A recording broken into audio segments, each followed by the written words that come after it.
Is the Shroud of Turin really the burial cloth of Jesus Christ? For centuries, this linen cloth has sparked debate and fascination. Join us as we delve into the history, scientific evidence, and theories surrounding this enigmatic artifact. The Shroud of Turin has fascinated believers, skeptics, scientists, and historians for centuries. This ancient linen cloth bears the image of a man who appears to have suffered physical trauma in a manner consistent with crucifixion. Many believe it is the burial shroud of Jesus Christ. Others are not so sure. Is it a genuine relic from the time of Christ, a medieval masterpiece, or a mystery science still can't fully explain? Today we'll explore the incredible journey of the shroud, the intense scientific scrutiny it's faced, and the ongoing debates surrounding its authenticity. Get ready for a deep dive into one of the most compelling artifacts in human history. The first documented appearance of the Shroud of Turin was in the mid-14th century in Lirey, France. It was displayed by a nobleman named Geoffroy de Charny. How he came into possession of it remains unclear, and from the very beginning, the shroud stirred controversy.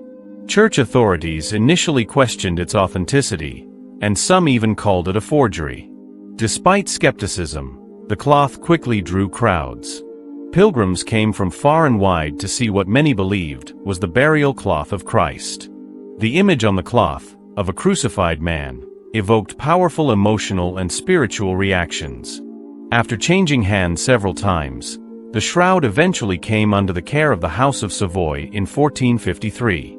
For over a century, it was kept in various locations in Italy before finally being moved to the Royal Chapel in Turin in 1578.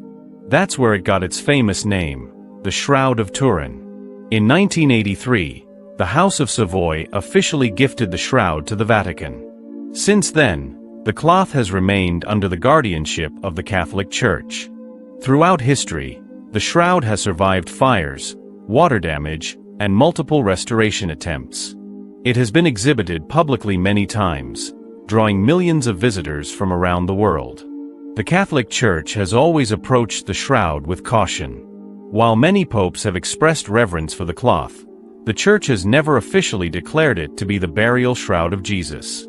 Instead, it has promoted the shroud as an object of devotion, encouraging the faithful to reflect on Christ's passion and resurrection. Popes John Paul II, Benedict XVI, and Francis have all spoken about the shroud, highlighting its spiritual significance regardless of its authenticity.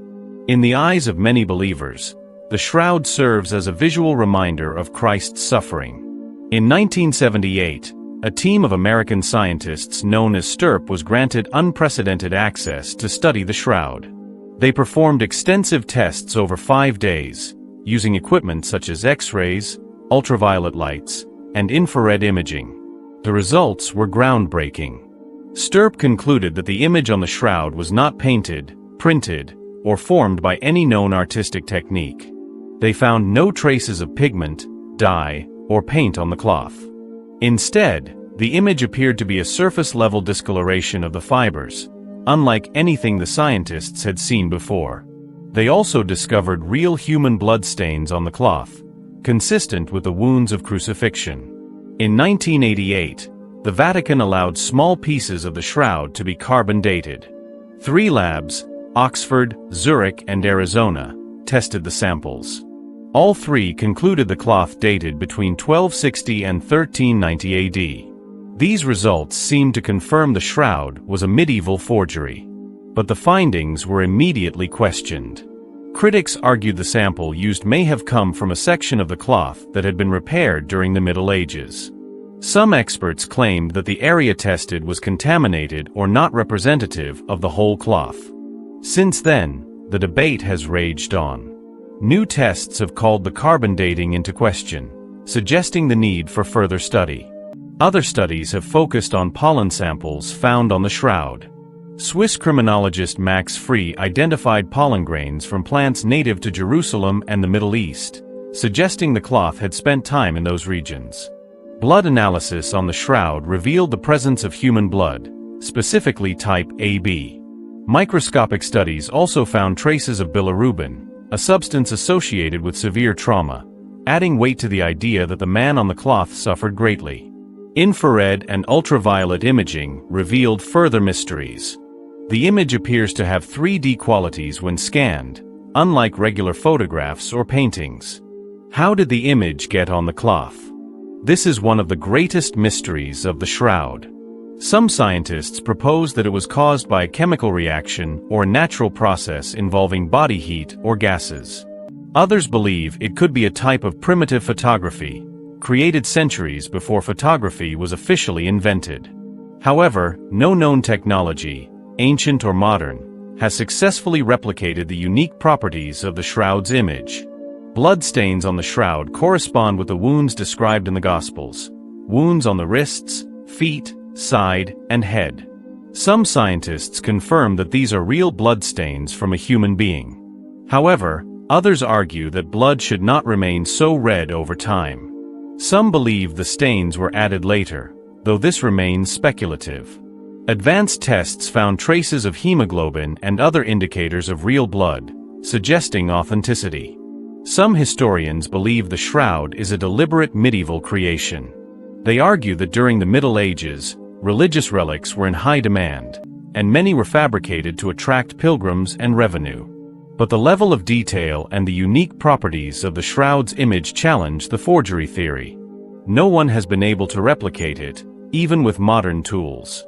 So if it is a forgery, it's a masterwork of unknown origin. Today, the Shroud of Turin remains one of the most studied and debated objects in the world.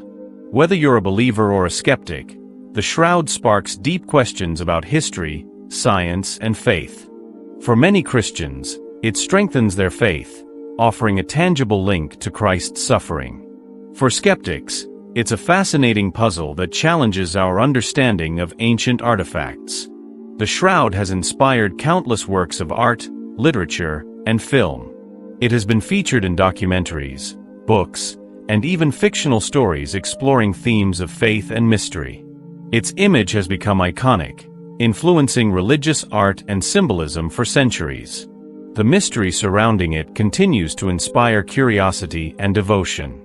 As technology advances, new tools may unlock more secrets hidden in the shroud. Future research may bring fresh insight, or deepen the mystery even further. The Vatican has limited further testing out of concern for preserving the fragile cloth. But scientists continue to develop non-invasive methods that could offer new clues. Whether it is truly the burial cloth of Jesus or not, the Shroud of Turin remains one of the most powerful and mysterious artifacts in human history. Its image, a man who suffered unimaginable pain, continues to touch hearts and stir minds. Its story blends history, science, and faith in a way few other relics can.